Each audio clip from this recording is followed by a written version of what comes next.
Okay, so in this solving inequalities problem, we have x divided by 5 is less than or equal to -3, and we need to isolate this x, just like we would do if it were an equal sign here. The opposite of divide is multiply. So anytime you want to get rid of a fraction, all you have to do is multiply by the denominator and the fraction disappears.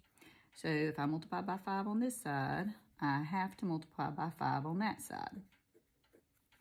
The 5 divided by 5 is 1. X is isolated, and I have x is less than or equal to -3 times 5 is a -15, because when you're multiplying and your signs are different, you'll have a negative answer.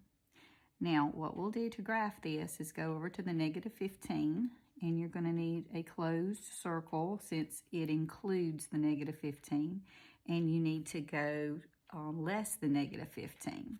So the numbers to the left will be less, both of those start with L. So I'm going to shade in this direction. It's kind of like if the X is on this side, you can kind of like shade in the direction this points to, but the X does have to be on the left for that to be able to work. On this one here, we have 6x is greater than -18. This is 6 times x, so the opposite of times is to divide. Whatever you divide on the left side, you've got to divide the same thing on the right side. The 6 divided by 6 is 1. So x is greater than -3. Because dividing different signs, you're going to have a negative answer. So I'm going to go over here to the -3. This time it'll be an open circle because it does not include the -3. It's just the numbers greater than -3. So the greater numbers are on the right. So you'll shade this direction.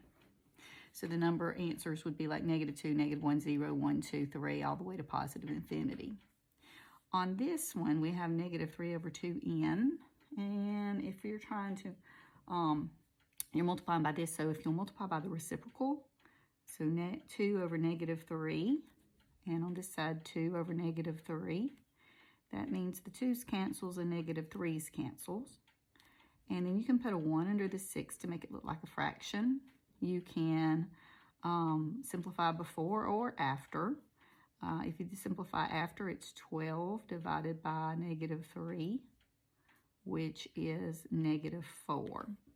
And then if you ever, and you have to remember this is very, very important, if you ever multiply or divide by negative, the inequality has to change directions. So many people miss the graph because they don't change the direction of the inequality. But when you multiply or divide by negative, you have to change the inequality's direction. So I'm going to go over to the -4. This circle will be closed because it does include the -4.